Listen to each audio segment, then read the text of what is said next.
So what we're doing now is we're finalizing the aftertouch. So so we've got our blow distance correct, let off, dip, and blow, right, are the three things that affect our aftertouch, and what we're after is correct aftertouch, and we want consistent aftertouch.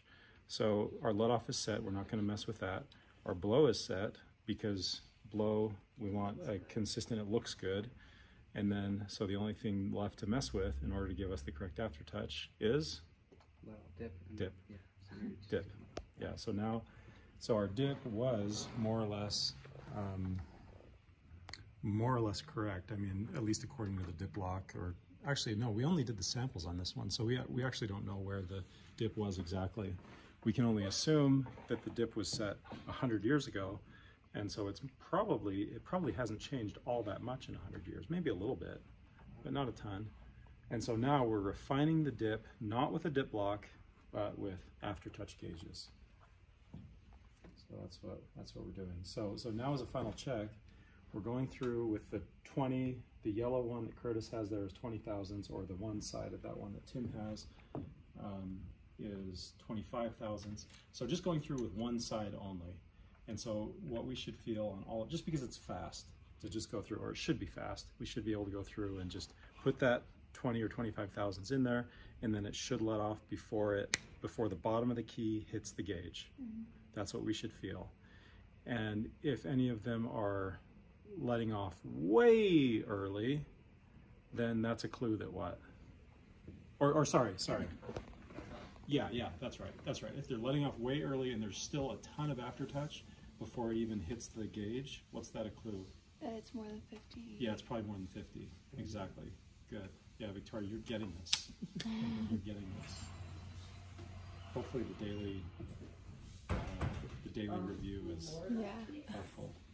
Okay. So that's quick to go through and check all the 20 to 25s. And then if there's any that are suspect, I don't know that you necessarily have to go back and check with the 50. You could, but you should be able to develop a feel for it, that if it's letting off but just barely with the 20 thousandths in there, then you're probably good. But if it's letting off, and there's, like we were talking about a second ago with Victoria, if it's letting off but there's still a lot of aftertouch before it hits that 20, that's a clue. Okay, maybe we should check this with a 50, because maybe we're beyond 50 at this point. Maybe it's like 60 or 70. Maybe we need to add a few punches. But so, any questions on what's going on?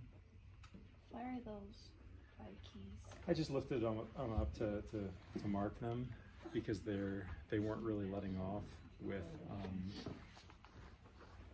the 20. So, did you find any? Well, I had one that was just barely letting off. Okay. Like less so than the other ones. Okay, you could remove maybe a fin punching, like if there's a pink one in there, that'd be a good one.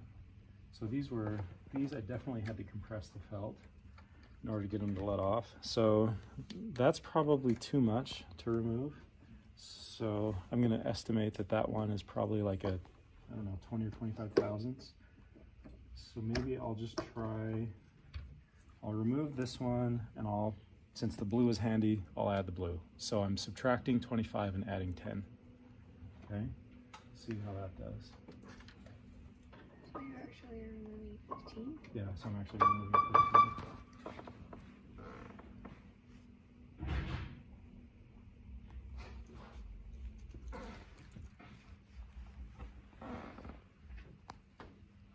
It's probably right at the border.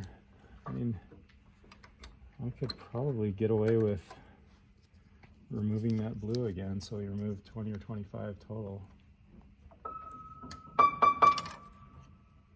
I'm really anxious to hear what this piano is going to sound like, because right now it sounds awful. Yeah, that's definitely letting off now. And then just as a double check, to turn around to the 50 side. I'm having to compress the felt to make it let off. Good. Yeah, so it's good. Did you find any more down there? Okay. So I'm going to estimate. I mean, if that was approximately correct, let's just try, that one's probably, I don't know, 15 or 20. And by the way, when you pull these up like this, sometimes the whipping cushion or the capstan will get caught behind the whipping cushion.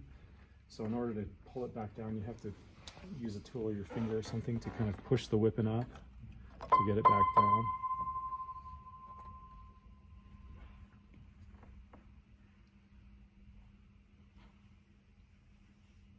Okay, that's good. So that's what I'll remove, is one of these thinner cardboard punchings. Usually if it's pretty thin cardboard, it's either 15 or 20.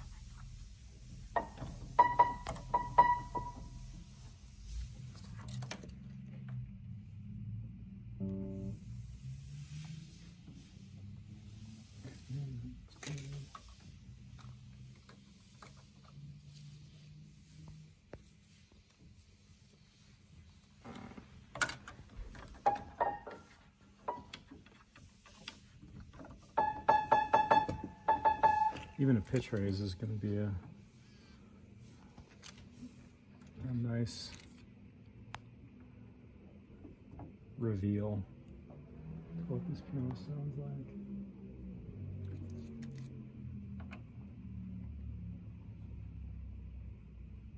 Okay, that's good. 2 more.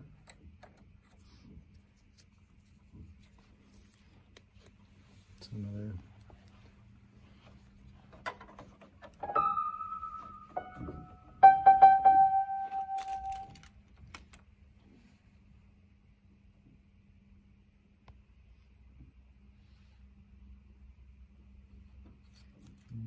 Needs more actually.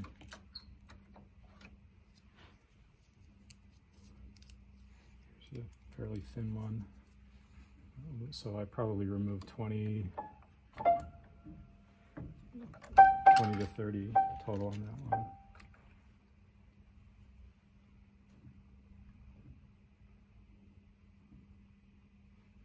Okay.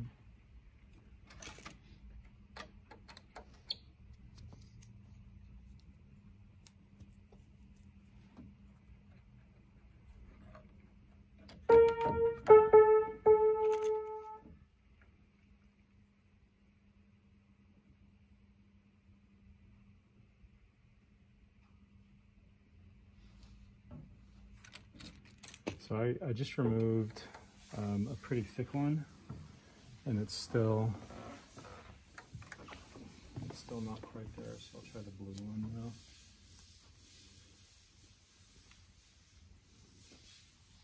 The blue one is 10.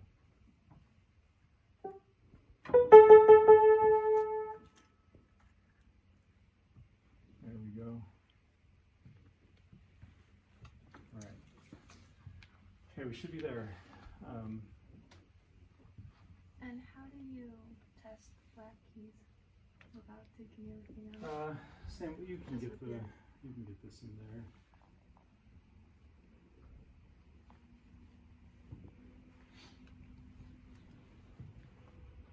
Another thing you can do is you can just feel it.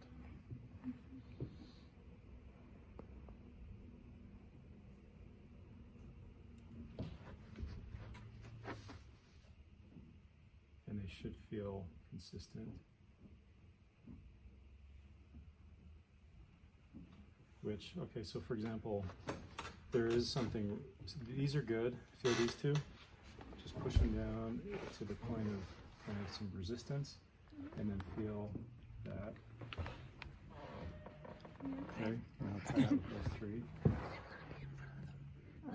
Got a problem there, huh? Yeah. These 2 are consistent, and this one isn't. Yeah, so we do have a dip problem there. Or it's an aftertouch problem, really. Anyone else want to feel? Feel those 2, and then maybe those 2. And incidentally, that's actually a really good way to quickly test the regulation without like, you know, getting out your gauges and things. Is just feel your aftertouch, and how does it feel? You grab any 3 random notes, and then go down to resistance and then push it through.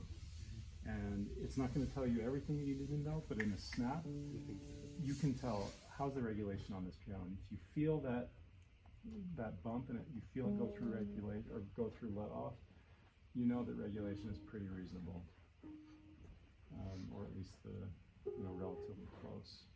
But if you can't feel it or it's inconsistent, then something's going on. And eventually, over time, you'll even develop a feel for what 20 thousandths aftertouch feels like versus 50 over time after doing this for a while.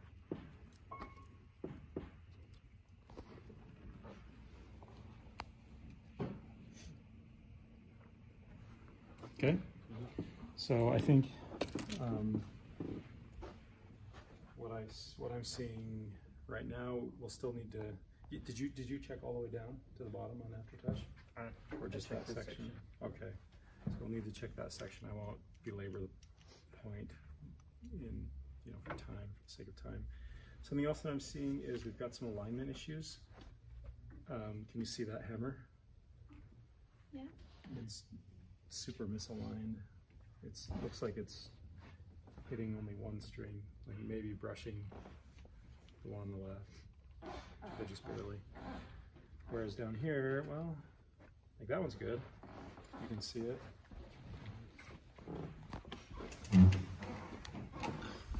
Where are you looking? You have to look inside? I'm looking at the alignment of the hammer to the string, but if you look at it at that angle, you can't tell. You kind of have to look at it in the same plane as the string versus some of these up here that are way off.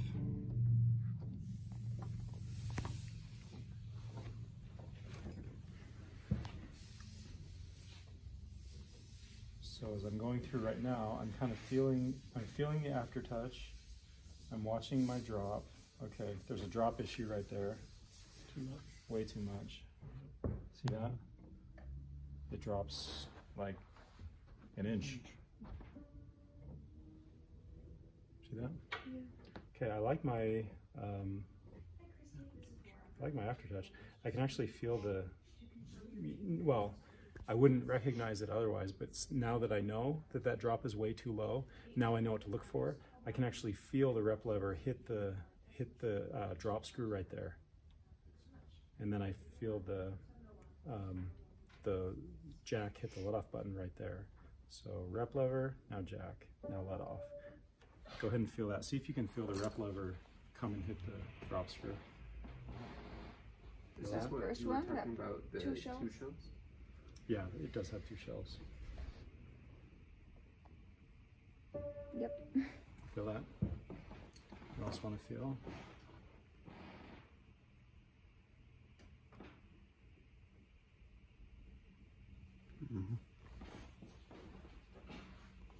I'm guessing that what happened there, well, you tell me, what do you think happened? Whoever set that drop? I mean, they knew what they were doing, but why were they fooled?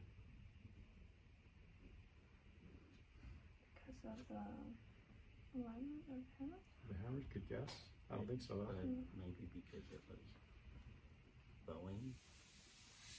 Oh, on the on the table, that shouldn't affect the drop. Okay. That would affect your aftertouch, but it shouldn't affect your drop.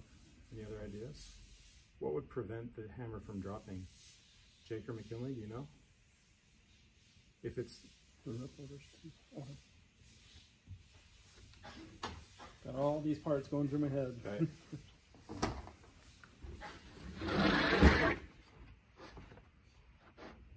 Here's our drop. The back check. Back check. That's a really common place that you can be fooled. If that back check is too far forward, then it will appear like your drop is correct, but really it can't drop any further because it's hitting the back check, which gives you a false reading. So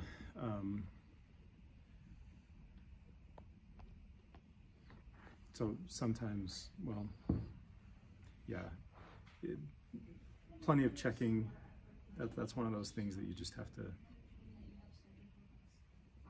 well, it's definitely pronounced in uprights. You have to, on those samples especially, you have to pull those, on the samples, you have to pull those back checks way out of the way so that they're not a factor.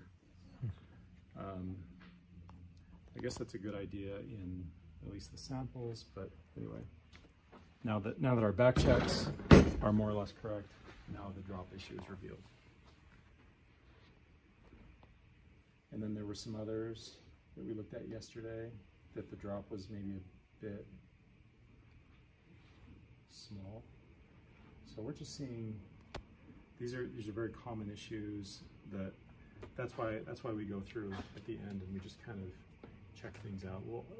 There are always things like this that reveal themselves. So I guess let's do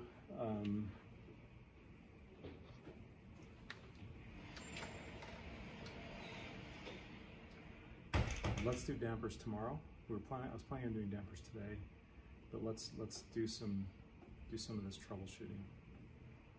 So on that back check, you literally you would pull the keyboard out, adjust it.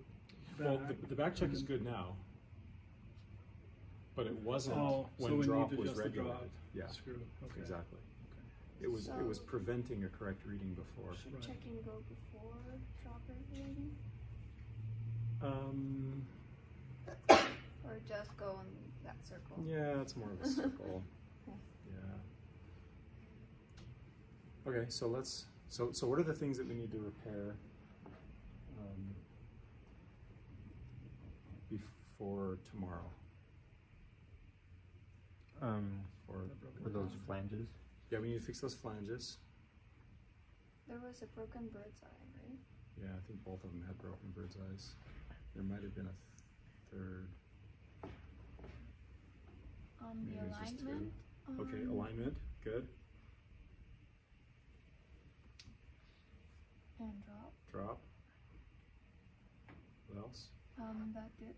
Yeah, some of these that still have grip issues. We've checked the white keys from here up. We haven't checked the white keys from here in the base. What else?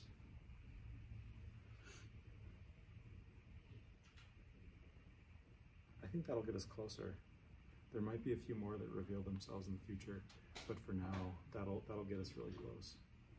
And then we can move on to dampers, hopefully tomorrow. So, does anybody want to work on this for the next 45 minutes or so?